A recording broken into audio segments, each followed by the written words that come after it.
কিন্তু এবার তার হাসিতে কোনো মায়া ছিল না, তার হাসি ছিল ভয়ঙ্কর।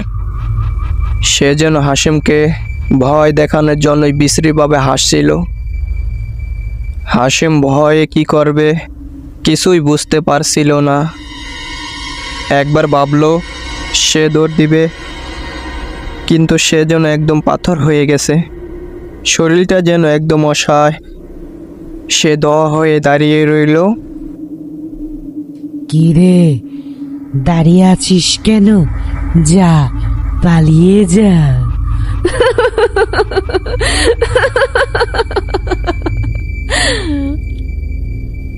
কে কে তুমি? কেন জানিস না?